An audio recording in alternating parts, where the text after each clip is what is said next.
And our topic for today is doors of opportunity. And kagaya nga po ng sinabi ko, one time na mapagsaraduhan ka ng pinto ng MRT, wala kang magagawa kundi hintayin yung mga susunod. Tama po ba? And same goes with our life. May mga oportunidad na minsan nami-miss out natin, tama? Yung may darating na oportunidad, pero hindi tayo makakasakay dun sa opportunity na yon.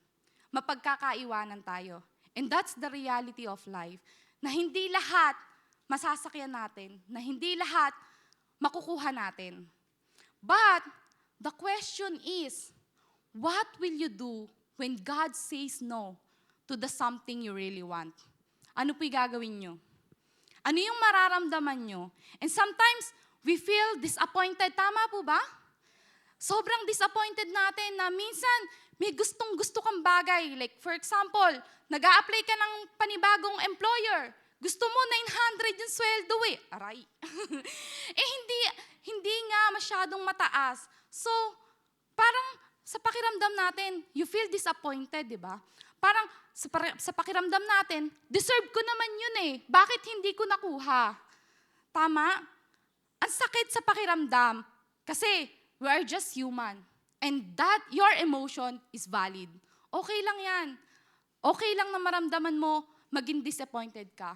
But, yung disappointment na yon, turn your disappointment to God.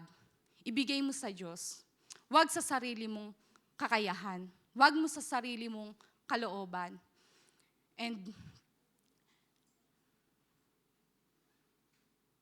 yes, in Revelation chapter 3, Verse 7, what He opens, no one can shut. And what He shuts, no one can open. Amen? Amen. Kung ano yung binuksan ng Panginoon, para sa iyo yun. Para sa iyo. At kung ano isasarado niya, sarado, ibig sabihin, hindi ka na makakapasok. Hindi para sa iyo. And kagaya ng ibang mga pintuan na kapag nalock, syempre wala kang susi, hindi mo mabubuksan talaga. Gaya ng MRT na napagsaraduhan ka, hindi mo naman kailangan pilitin mong buksan, tama? Hindi, kasi hindi natin magagawa. Pag sarado na. Kasi merong tao na nagmamakina nun, na nandun sa system para lang mabuksan yon. And parang ganun din sa buhay natin. Diyos ang may hawak kung kailan niya bubuksan, kung kailan niya isasarado yung mga opportunity na dumadating sa buhay natin.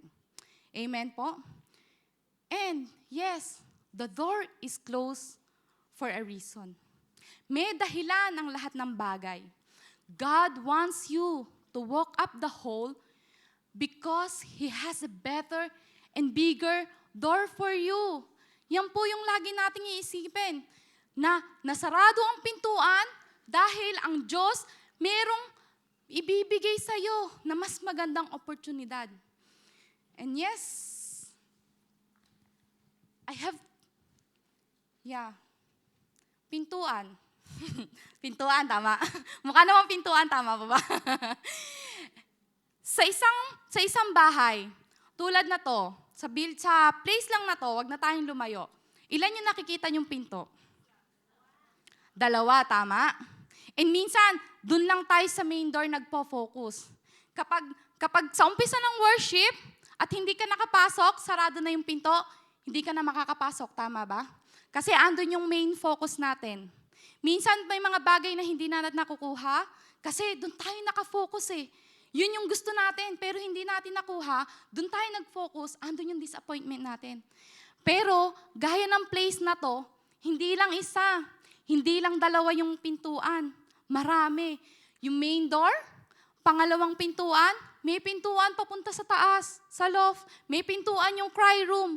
And gaya rin sa buhay natin, hindi lang isang pintuan ang pwedeng magbukas sa'yo. Maraming opportunity sa buhay natin na hindi lang natin nakikita. Amen? At sinasabi ng Panginoon, when one door close to you, shut the door right before your eyes, huwag kang mag-focus doon. Dahil marami pang pintuan na maaaring magbukas para sa'yo. He has a better and bigger door for you. Amen? Sabihin nga po natin, better and bigger. Amen, amen. So, eto, pintuan sarado. Ayaw mabuksan niya yun, ayaw niya mabuksan eh. Pero meron pa palang isang pintuan na mas malaki, na kapag binuksan mo, hindi lang isang pintuan yung makikita mo. Kasi, when God opened one door, He will continue to open more doors for you. Amen? Amen. Yes, at sinasabi po, sa Revelation chapter 3, verse 8, I know your deeds. See, I have placed before you an open door that no one can shut. I know that you have little strength, yet you have kept my word and have not denied my name. Yung sinabi ng Panginoon, alam niya kung ano yung ginagawa mo. Alam niya kung ano yung puso mo. Alam niya kung ano yung kabutihan na ibinibigay mo sa kapwa. And hindi mo alam, hindi mo nakikita, God already placed an open door that no one can shut. Yung para sa'yo, hindi makukuha ng iba. Kasi yan yung pangako ng Diyos sa'yo. Amen po ba? Amen. So, sabi ng Panginoon, sinabi niya, I know that you have little strength. Alam ng Diyos na madalas nakakaramdam tayo ng pagod. Hindi lagi mataas yung energy natin. And especially kapag napagsaraduhan tayo ng pinto, yung disappointment, alam ng Panginoon yan na yung pakiramdam mo, you want to give off everything. Tama ba? But God knows your heart. I know you have a little strength. Pero hindi ka sumuko. Nagpatuloy ka sa Diyos. At sabi ng Panginoon, yet you have kept my word and have not denied my name. Yung open doors, patuloy na bubuksan ng Panginoon. At pag binuksan ng Panginoon, walang makakapagsarado. And that open door will continue to open an additional opportunity for you. Ang kailangan lang po natin, magtiwala sa Panginoon at magpatuloy. Tama po ba? Yes, ano man yung pinagdadaanan natin, gaano man kahirap, gaano man kadaming problema yung meron tayo, ang gusto ng Panginoon, hindi perfection. Hindi po kailangan ng Diyos na, ganito ka, ganyan ka dapat. God wants your obedience. Yes, mga ate, sisters, families, friends, ang gusto ng Panginoon, sumunod ka lang sa Kanya. Sundin mo yung mga utos niya. Magsimba ka araw-araw, isipin mo siya, i-focus mo yung sarili mo sa Panginoon, prioritize God, return to Him every time you fall down. Hindi gusto ng Panginoon na kapag nagkaroon ka ng problema, mahihiya ka sa Kanya, ayaw mo nang lumapit. No, God still wants you. That's why you're here. God still wants to be with you. Amen. Amen. And life is not about the doors that close, but about the ones that open. Yun yung sinasabi ng Panginoon, na napagsaraduhan ka ng pinto, na-shut yung door sa'yo, kahit hindi mo gusto, pero wag ka dong mag-focus. Hindi doon nag-i-stop ang buhay. God wants you to see the open doors that right before your eyes. And life is about the ones that open. Dapat may pag-asa tayo sa mga susunod na pinto na papasukan natin. Pero syempre, hindi lang naman lahat pasok ng pasok. Tama po ba? May mga pintuan na bawal pasukin. Alam niyo yan? Yung pintuan ng toilet na panlalaki. Bawal nating pasukin yan. Tama po ba? Yes. Hindi lahat kailangan pasukin ng pasukin. Ang tanong, how to know if that open door is from God? Kasi madalas yan yung confusion natin eh. Kapag may opportunity na dumating, baka galing to sa Lord. Galing to sa Lord. Kaya pupunta ako dito. But sometimes natanong po ba natin na paano kung hindi to galing sa Lord? Paano ko malalaman kung yung pinto na to galing nga sa Kanya? Yes, open doors from God never, ever contradict His word. Sabihin nga po natin ng sabay-sabay. 1, 2, 3. Amen. Hindi kinokontra. Dapat yung salita ng Panginoon. Kapag may plano ka, pag may dumating sa'yo, isipin mo muna, kung nakokontra ba nito yung salita ng Diyos o hindi.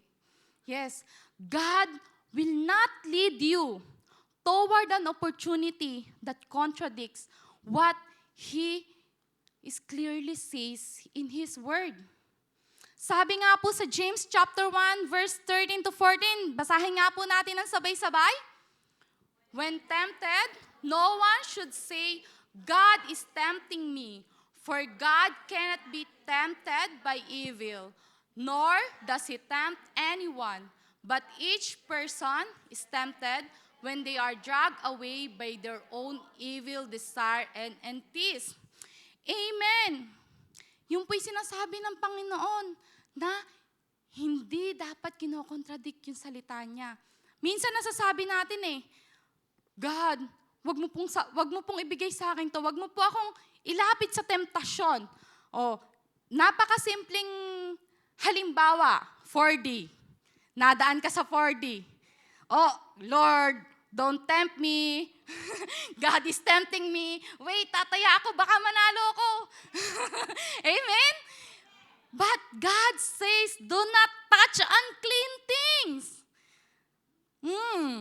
Do not touch unclean things. At isa yon, yung pagtaya ng loto, ng sugal. There's no such thing as easy way. Tama po. Walang bagay na nakukuha ng madalian. Kung makuha mo man siya ng madalian, madali ring mawawala yun. Iba yung bagay na talagang pinaghirapan at ibinigay ng Diyos para sa'yo. Amen? Sinasabi dito, for God cannot be tempted by evil, nor does He tempt anyone. Hindi kanya bibigyan ng temptasyon.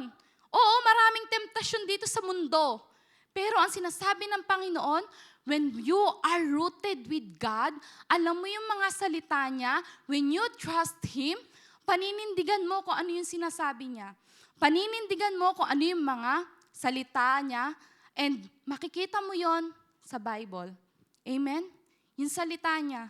Pag nagbabasa tayo araw-araw, pag lumalapit tayo sa presensya ng Panginoon, nalalaman natin yung kalooban ng Diyos na isang tingin pa lang, alam na natin yung temptasyon na to, hindi to para sa akin. Kasi anak ako ng Diyos, I'm a daughter of God, and I know God won't tempt me. Amen? Amen.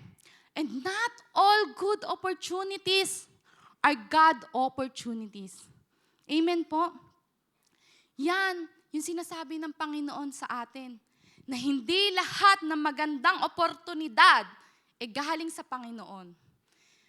May bagay na dumating sa'yo, alam mo na makakapagbigay ginhawa to sa'yo, sa buhay mo, sa pamilya mo.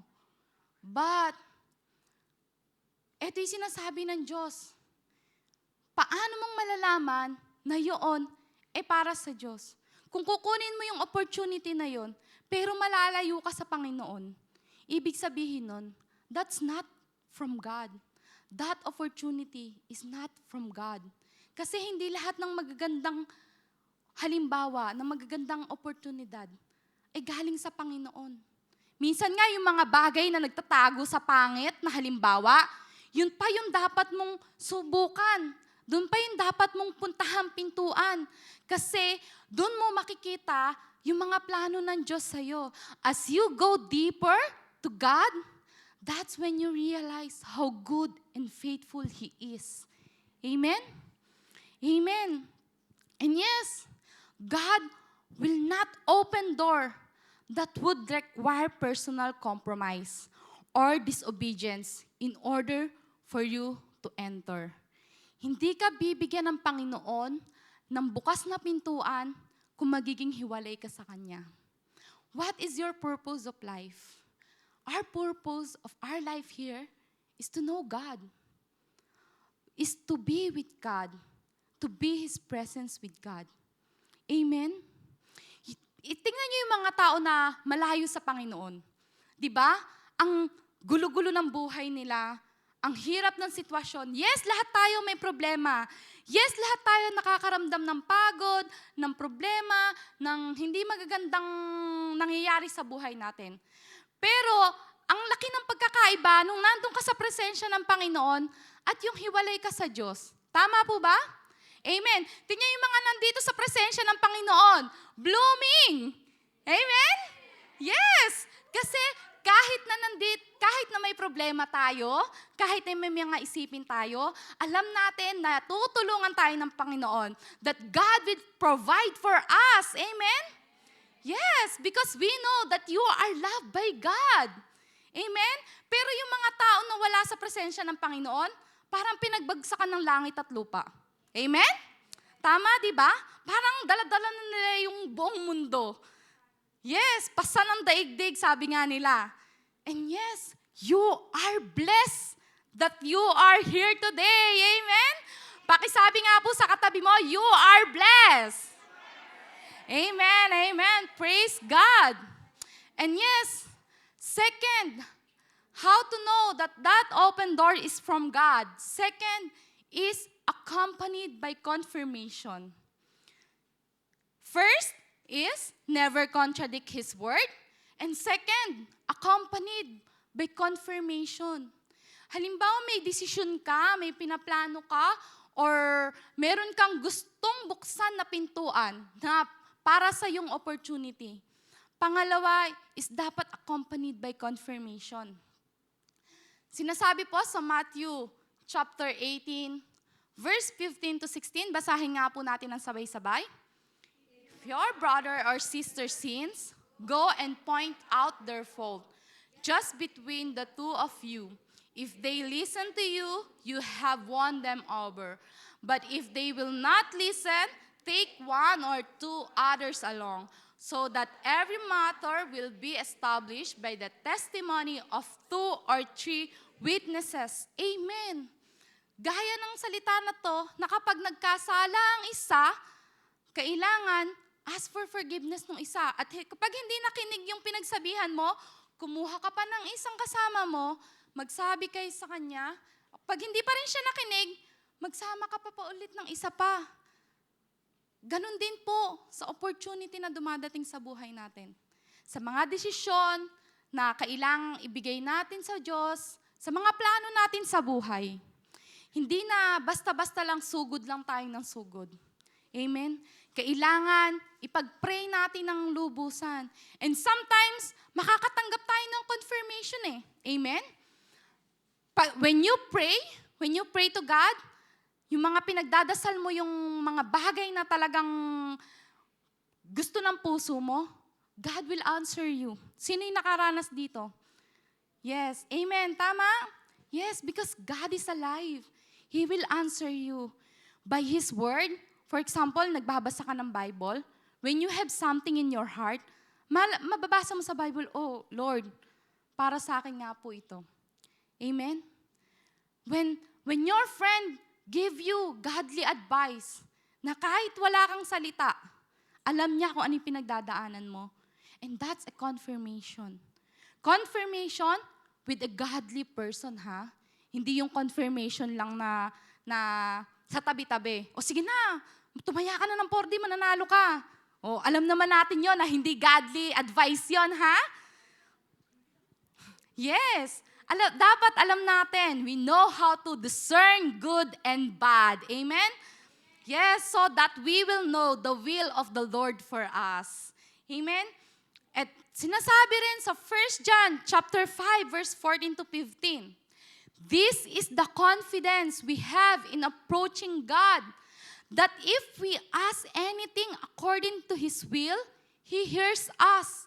And if we know that He hears us, whatever we ask, we know that we have what we ask of Him. Yun lang po yung gusto ng Panginoon. Mag-ask tayo sa Kanya. Lumapit tayo sa Panginoon. Ibigay natin lahat ng worries natin sa Panginoon. Paano kang bibigyan ng Panginoon kung hindi ka naman nagsasabi sa Kanya? Tama?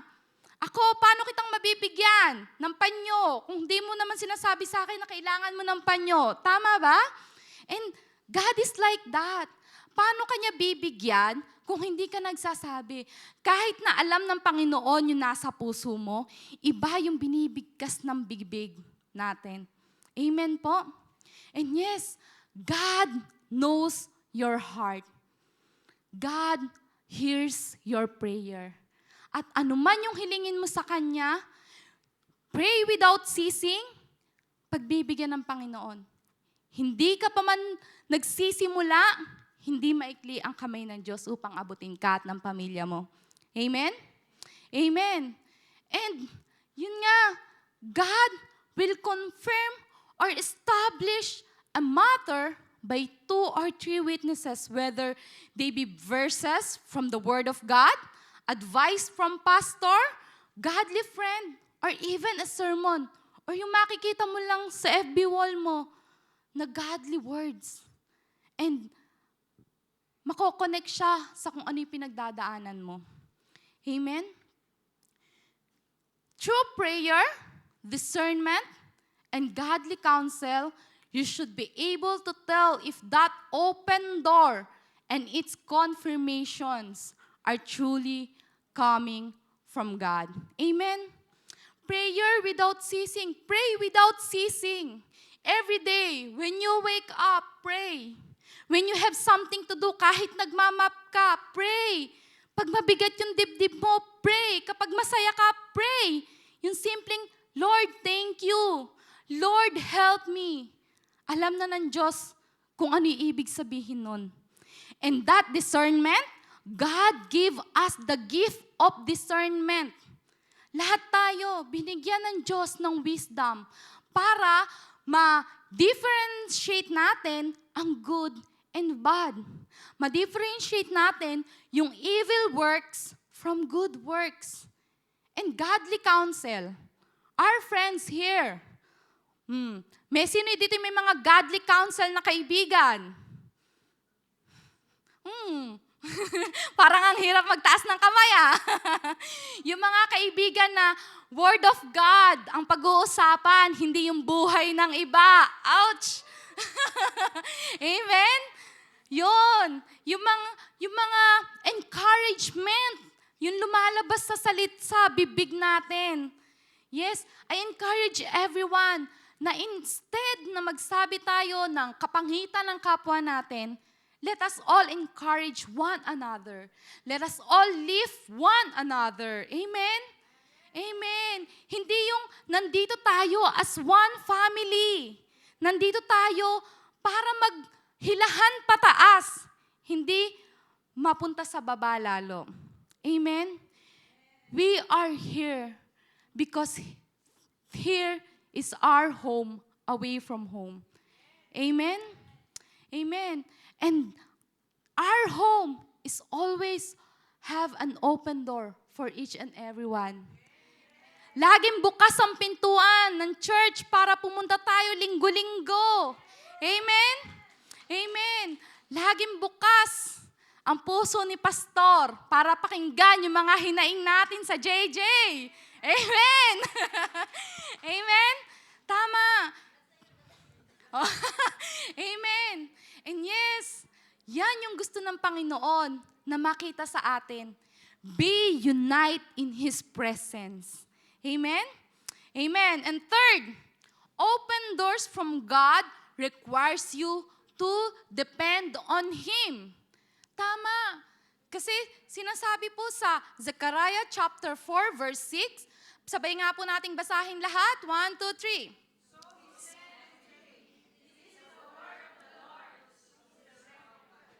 Not by might, nor by power, but my spirit, says the Lord Almighty. Amen. Amen. Hindi po sa sarili nating kakayahan. Hindi natin sa sarili nating physical na kakayahan, kundi sa Spirit ng Panginoon. Kaya natin lahat. Tama po ba? Minsan may bagay na, Lord, it's not me, but you. Amen. Kasi ang totoo po, wala tayong magagawa kung tayo ay hiwalay sa Panginoon. Amen? We cannot do nothing without God because God is everything. And anuman po yung dumadating sa buhay natin na opportunity, na open door, not by our might, nor by our power, but the Spirit of the Lord that comes with us. Asan ba yung Spirit ng Panginoon? Nasa atin po. Nasa sayo. Yes. God leave His Spirit on this earth so that you know that God is with you every day, every hour, every minute. Na kailangan mo siya, nandyan lang siya. In Philippians chapter 4, verse 13, 1, 2, 3, sabay-sabay nga po natin with conviction. 1, 2, 3. I can do all things through Christ who gives me strength. Yes, amen. Honestly, hindi ko magagawang magsalita sa inyo sa harap nyo nang wala ang Panginoon sa akin. Amen? Kasi kung ako lang sa sarili kong kakayahan, manginginig yung tuhod ko. Hindi ko kaya magsalita ng dire-diretso. Matatamemi ako. But I know that God is with me. That God is my strength. That God goes before me. So that I have confidence. And just like me, ganoon din po kayo. Bawat isa dito, na wala tayong magagawa kung tayo ay hiwalay sa Panginoon. Because God give us strength. And we cannot accomplish anything through our own strength and effort, but through God's Spirit. God is a God of relationship. Tama po. Anuman yung mga magugulong relasyon sa buhay natin, God is a peacemaker. He can fix that relationship. Many times, an open door from God is one that allows our faith to be stretched and strengthened. God's objective for us to grow in faith and Christ-likeness. Yun po yung gustong sabihin sa atin ng Panginoon. Na God is God of relationship. Yung mga relasyon natin na magulo, kayang-kayang ayusin ng Panginoon yan. Yung mga pinapasukan mong pinto, many times, yung mga bukas na pintuan na yan, diyan tayo susubukin ng Panginoon kung hanggang saan yung pagtitiwala natin sa Kanya. Amen po. It allows us to give our faith and full trust in Him. Amen. And sabi nga, God is our doorkeeper. He knows how to open the door and when to open the door. Alam ng Panginoon kung paano mong buksan yung pinto at kung kailan niya bubuksan. Ikaw, halimbawa, etong pintuan na to sarado, pilit mong binubuksan. Diba? We give our all strength para mabuksan yung pinto. Pero hindi mo tinitingnan na merong pintuan yung Panginoon para sa'yo. He knows how to open the door and when to open the door. Amen? And just like what I told you before, when God opened doors, He opened doors of many opportunities for you. So wag po tayo mag-focus dun sa main door na ayaw magbukas kasi marami pang pintuan na ibinigay yung Diyos para sa atin. Amen? Amen. And from Acts chapter 16 verse 26, sabay-sabay nga po nating basahin. Suddenly, there was such a violent earthquake that the foundations of the prison were shaken. At once, all the prison doors flew open and everyone's chains came loose. Amen. Ito po yung sitwasyon ni Paul and Silas nung nandun sila sa kulungan. Ano yung ginawa nila? Instead of complaining, instead na ma-disappoint sila kasi sumusunod na nga sila sa Panginoon, pero kinulong pa sila. No. Paul and Silas pray and pray and pray. And then, earthquake came, lumindol, at nabuksan yung pintuan ng mga kulungan. And everyone in that prison came out because that doors opened for them. God opened that door unexpectedly. Hindi nila inaasahan. Amen? And ganun din po sa atin. God can open unexpected divine doors for you. Amen. Minsan may mga pagkakataon na akala natin wala ng pag-asa. Minsan may mga pagkakataon na akala natin sarado na yung pintuan. Ayaw na natin kasi wala ng pag-asa, wala na, sarado na, disappointed ka na. But no, God can open unexpected divine doors for you. And honestly po, I will share my own experience, right? Na my biggest, what you call this?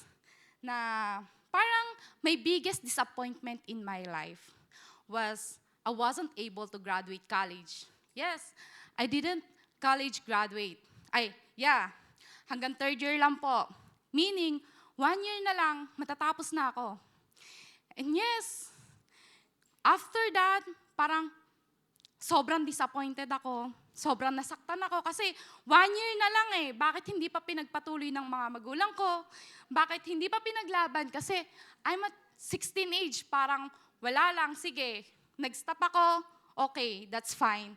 Pinagpatuloy ko yung nagtrabaho agad, nagkaroon ng pamilya, and yes, unexpectedly, after 14 years, 2009, nung nahinto ako, and then, one time na, God, eto na ba yun? God opened doors for me to continue. Kasi, yun yung pinaka-biggest regret ko sa buhay eh.